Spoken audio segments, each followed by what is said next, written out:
स्वीटी के दादा दादी हों या फिर नाना नानी, वह चारों अंदर ही अंदर उनके मन में ये जानते थे, लेकिन आज सबके सामने इस बात का खुलासा होता देखकर उन्हें बहुत दुख हो रहा था। वह सब नहीं चाहते थे कि इस बात का जिक्र इस तरह से हो, लेकिन स्वीटी तो दिल की बड़ी ही साफ लड़की थी। वह जो भी महसूस कर रही थी उसे कहने में उसे जरा सी भी हिचकिचाहट नहीं हो रही थी।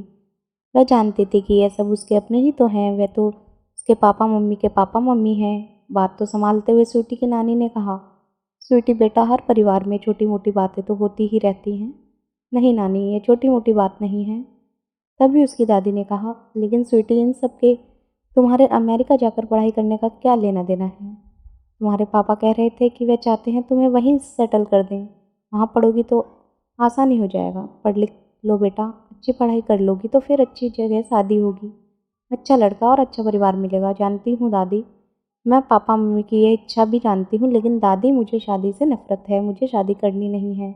भला इसमें शादी से क्या नफ़रत कर रही हो? इस समस्या से तुम्हारी शादी का क्या लेना देना है बेटा? लेना देना है ना दादी?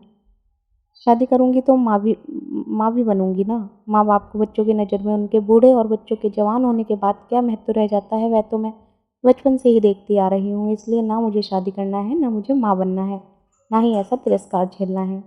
अलका और गौरव अपनी स्वीटी के तेवर देखकर जमीन से नजरें गड़ाए शांत बैठे थे। उनके पास इस समस्या से रोकने या टोकने की हिम्मत नहीं थी।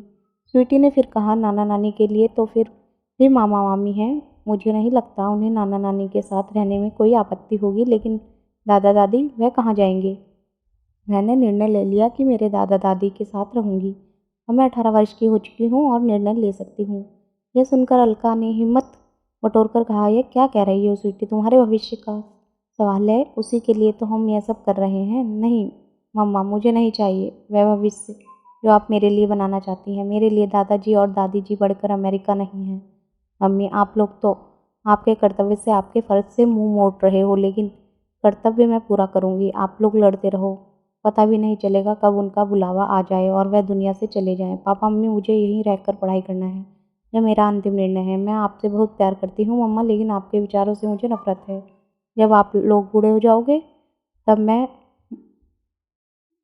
आपके साथ रहूंगी, शादी नहीं करूंगी। तब तो किसी के विरोध का कोई सवाल ही नहीं होगा। वहाँ बैठे हर एक की आंखें स्वीटी की तरफ ऐसे देख रही थी मानो वहीं पर ठहर गई हों। उसकी बातों में सच्चाई थी। कहाँ कुछ भी गलत कहा था उसने?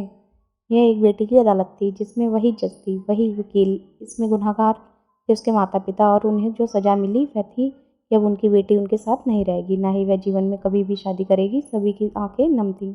बस एक सन्नाटा सा वहाँ पर छा गया था। किसी के पास शब्द नहीं थे कुछ भी कहने या समझाने के लिए। कुछ पलों में अलका की आवाज़ आई। उसने कहा, स्वीटी, हमें माफ़ कर दो।